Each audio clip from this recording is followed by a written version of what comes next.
British ಕಾಲದಲ್ಲೇ ಗುಂಡೇಟು ತಿಂದ್ಬಿಟ್ಟು ಜಲಿಯನ್ ವಾಲಾಬಾಗ್ಗೆ ದೊಡ್ಡ ಪ್ರತೀಕವಾದಂತ ಸ್ಥಳಗಳು ಹುಟ್ಟಿರೋರು ನಮ್ಗೆ ದೊಡ್ಡದೇನಲ್ಲ. ನಾವು ಕೆಲಸ ಕಾರ್ಯ ಕುಟುಂಬ ಎಲ್ಲ ಬಿಟ್ಟು ನಮ್ಮ ಮುಂದಿನ ಭವಿಷ್ಯಕ್ಕಾಗಿ ನಮ್ಮ ಪ್ರಾಣ ತ್ಯಾಗ ಮಾಡಕ್ಕೂ ರೆಡಿ. ಯಾವುದೇ ಹೋರಾಟಗಳಿಗೆ ನಾವು ತುಂಬಾ ಖಡಕ್ ಆಗಿ ಮುಂದೆ ಬರ್ತೀವಂತ ಎಚ್ಚರಿಕೆ ನೀಡುತ್ತಾ ಈ ಒಂದು ನೀರು ಅನ್ನ ಹರಿಸ್ತೀವಿ ಅಂತ ಹೇಳಿದ್ರೆ, ಎತ್ತಿನ ಒಳ್ಳೆ ನೀರಿಗೆ ಪೈಪ್ ಲೈನ್ ಫಸ್ಟ್ ಹಾಕಿ, ಪೈಪ್ ಲೈನ್ ಕಾಮಗಾರಿಯನ್ನು ನೀವು ಮುಗಿಸಿ ಆ ಎತ್ತಿನ ಹೊಳೆ ಕಾಮಗಾರಿಯಿಂದ ನೀರು ಕೆರೆಗೆ ಹರಿಸಿ, ತದನಂತರ ನಮ್ಗೆ ಸರ್ಕಾರದಿಂದ ಒಂದು ಗೆಜೆಟ್ ಪಾಸ್ ಮಾಡಿಕೊಡ್ಬೇಕು. ಎಷ್ಟು ಬಿಡ್ತೀರಾ, ಎಷ್ಟು ತಗೊಂಡು ಹೋಗ್ತೀರಾ, ಆ ತದನಂತರ ನೀವು ಕಾಮಗಾರಿ ಸ್ಟಾರ್ಟ್ ಮಾಡಿ. ನಮ್ಗೆ ಯಾವುದೇ ಅಭ್ಯಂತರ ಇಲ್ಲ. ಏಕಾಏಕಿ ನೀವು ಯಾವುದೇ ಒಂದು ನಾವು ಹೋರಾಟಗಳು ಮಾಡ್ತೀವಿ, ಒಂದು ತಾಲೂಕು ಕಚೇರಿ ಮುಂದೆ ಧರಣಿ ಕೂರ್ತೀವಿ, ನೀವು ಅಲ್ಲಿ ಬಂದು ಮೂಸು ಕೂಡ ನೋಡಲ್ಲ, ಎಲ್ಲೋ ಒಂದು ಪತ್ರಿಕಾಗೋಷ್ಠಿಯಲ್ಲಿ ಸುಳ್ಳು ಪಳ್ಳು ಹೇಳ್ಬಿಟ್ಟು ತಪ್ಪಿಸ್ಕೊಂಡು ಓಡೋಗ್ತಾ ಇರ್ತೀರಾ. ಯಾವುದೋ ಒಂದು ಬರ್ತೀರಾ, ಗುದ್ಲಿ ಪೂಜೆ ಮಾಡ್ತೀರಾ, ಏನೋ ಒಂದು ಇದು ಮಾಡ್ತಾ ಇರ್ತೀರ. ಏನ್ ಅನ್ಕೊಂಡಿದ್ದೀರಾ? ಇಲ್ಲಿ ರೈತರು ಆಗ್ಲಿ ನಮ್ಮ ಬಾಗ್ಲಿ ಯಾರು ಗುಲಾಮ್ರಲ್ಲ.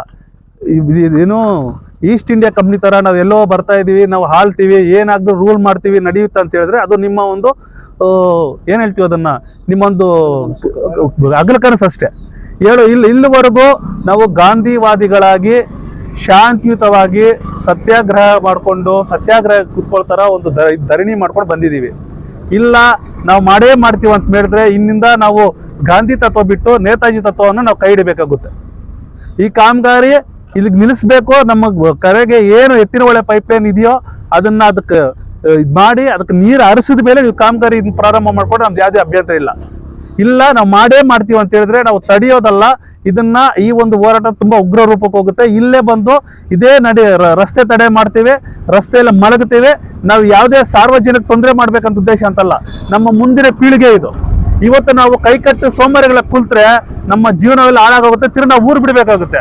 ಈಗ ಬದುಕೋಕೆ ಊರು ಬಿಟ್ಟು ಬೇರೆ ಊರಿಗೆ ಬರ್ಬೇಕಾಗುತ್ತೆ. ಇನ್ನು ಮುಂದೆ ನಾವು ಕುಡಿಯೋ ನೀರು ಊರು ಬಿಟ್ಟು ಬರ್ಬೇಕು ಅಂತ ಪರಿಸ್ಥಿತಿ ನಮ್ಗೆ ನಿರ್ಮಾಣ ಆಗುತ್ತೆ. ನಾವು ಯಾವುದೇ ಕಾರಣಕ್ಕೂ ಬಿಡೋದಿಲ್ಲ.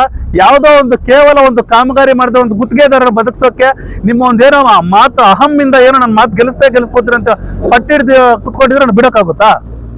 ಯಾವುದೇ ಕಾರಣಕ್ಕೂ ಬಿಡೋಕ್ಕಾಗಲ್ಲ. ಬ್ರಿಟಿಷರ ಆಳ್ವಿಕೆ 47ಕ್ಕೆ ಹೋಗಿದೆ. ನಾವು ಆವಾಗಲೇ ಬ್ರಿಟಿಷ್ ಕಾಲದಲ್ಲೇ ಗುಂಡೇಟು ತಿಂದ್ಬಿಟ್ಟು ಜಲಿಯನ್ ವಾಲಾಬಾಗ್ಗೆ ದೊಡ್ಡ ಪ್ರತೀಕವಾದಂತ ಸ್ಥಳಗಳು ಹುಟ್ಟಿರೋರು ನಮ್ಗೇನು ದೊಡ್ಡದೇನಲ್ಲ.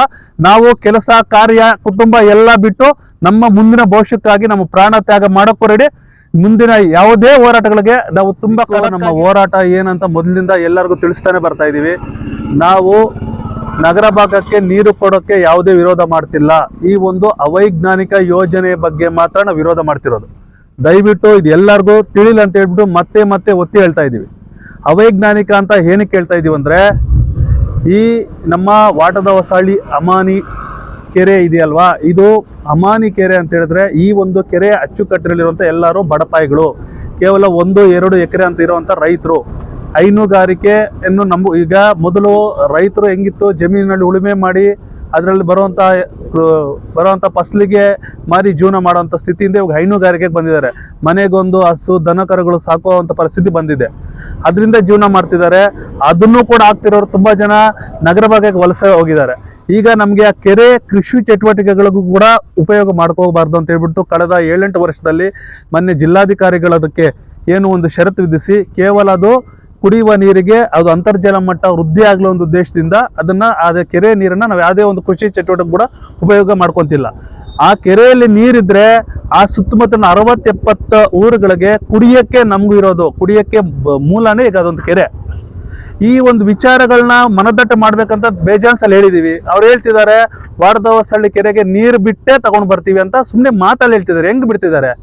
ಮಳೆ ಅದೇನು ಏನ್ ಬಿಟ್ಟರು ಪೈಪ್ ಲೈನ್ ಇಂದಾನೆ ನೀರು ಬಿಡಬೇಕು, ಗಾಳಿಯಿಂದಂತೂ ಬಿಡಕ್ಕಂತೂ ಆಗಲ್ಲ ಅಲ್ವಾ? ಪ್ರತಿ ಸಾರಿನ ಅವ್ರಿಗೆ ಒಂದು ಅದರ ಬಗ್ಗೆ ಯೋಚನೆ ಮಾಡೋಂಥ ಶಕ್ತಿ ಇದೆಯಲ್ವ ಅಂತ ನಮ್ಗೊಂದು ಗೊತ್ತಿಲ್ಲ. ಈಗ ಆಲ್ರೆಡಿ ನೋಡಿ ಮಳೆಗಳು ಇಷ್ಟೊತ್ತಿಗೆ ಶುರುವಾಗಬೇಕಾಗಿತ್ತು, ಮಳೆಗಳಿಲ್ಲ. ತುಂಬಾ ಬೋರ್ವೆಲ್ಗಳಲ್ಲೂ ಸುತ್ತಮುತ್ತಲಿನ ಊರುಗಳೆಲ್ಲ ಬೋರ್ವೆಲ್ ಆಗಲಿ ಬತ್ತಿ ಹೋಗ್ತಿದೆ. ನಮ್ಗೆ ಕೂಡ ಇನ್ನ ಇದೇ ತರ ನೀರು ಹೋಯ್ತಂದ್ರೆ ಈ ವರ್ಷ ನೆಕ್ಸ್ಟ್ ವರ್ಷ ಕೂಡ ನಮ್ಗೆ ಕುಡಿಯೋಕೆ ಕೂಡ ನಮಗೆ ತುಂಬಾ ಅಂದ್ರೆ ತುಂಬಾ ಸಮಸ್ಯೆ ಉಂಟಾಗುವಂತ ಮುನ್ಸೂಚನೆ ಅಂತೂ ನಮ್ಗೆ ಕಾಣ್ತಿದೆ. ಇದಂತೂ ಕ್ಲಿಯರ್ ಆಗಿ ಹೇಳ್ತಾ ಇದೀವಿ. ನಮ್ಮ ಒಂದು ಬೇಡಿಕೆಗಳು ಏನು ಹೇಳ್ತಾ ಇದೀವಿ, ಎತ್ತಿನ ಹೊಳೆ ನೀರು ಅನ್ನ ಹರಿಸ್ತೀವಿ ಅಂತ ಹೇಳ್ತೀವಿ. ಎತ್ತಿನ ಹೊಳೆ ನೀರಿಗೆ ಪೈಪ್ ಲೈನ್ ಫಸ್ಟ್ ಹಾಕಿ, ಪೈಪ್ ಲೈನ್ ಕಾಮಗಾರಿಯನ್ನು ನೀವು ಮುಗಿಸಿ ಆ ಎತ್ತಿನ ಹೊಳೆ ಕಾಮಗಾರಿಯಿಂದ ನೀರು ಕೆರೆಗೆ ಹರಿಸಿ, ತದನಂತರ ನಮ್ಗೆ ಸರ್ಕಾರದಿಂದ ಒಂದು ಗೆಜೆಟ್ ಪಾಸ್ ಮಾಡಿಕೊಡ್ಬೇಕು. ಎಷ್ಟು ಬಿಡ್ತೀರಾ, ಎಷ್ಟು ತಗೊಂಡು ಹೋಗ್ತೀರಾ, ಆ ತದನಂತರ ನೀವು ಕಾಮಗಾರಿ ಸ್ಟಾರ್ಟ್ ಮಾಡಿ ನಮ್ಗೆ ಯಾವುದೇ ಅಭ್ಯಂತರ ಇಲ್ಲ. ಏಕಾಏಕಿ ನೀವು ಯಾವುದೇ ಒಂದು ನಾವು ಹೋರಾಟಗಳು ಮಾಡ್ತೀವಿ, ಒಂದು ತಾಲೂಕ್ ಕಚೇರಿ ಮುಂದೆ ಧರಣಿ ಕೂರ್ತೀವಿ, ನೀವು ಅಲ್ಲಿ ಬಂದು ಮೂಸು ಕೂಡ ನೋಡಲ್ಲ, ಎಲ್ಲೋ ಒಂದು ಪತ್ರಿಕಾಗೋಷ್ಠಿಯಲ್ಲಿ ಸುಳ್ಳು ಪಳ್ಳು ಹೇಳ್ಬಿಟ್ಟು ತಪ್ಪಿಸ್ಕೊಂಡು ಓಡೋಗ್ತಾ ಇರ್ತೀರಾ. ಯಾವುದೋ ಒಂದು ಬರ್ತೀರಾ, ಗುದ್ಲಿ ಪೂಜೆ ಮಾಡ್ತೀರಾ, ಏನೋ ಒಂದು ಇದು ಮಾಡ್ತಾ ಇರ್ತೀರಿ. ಏನ್ ಅನ್ಕೊಂಡಿದ್ದೀರಾ?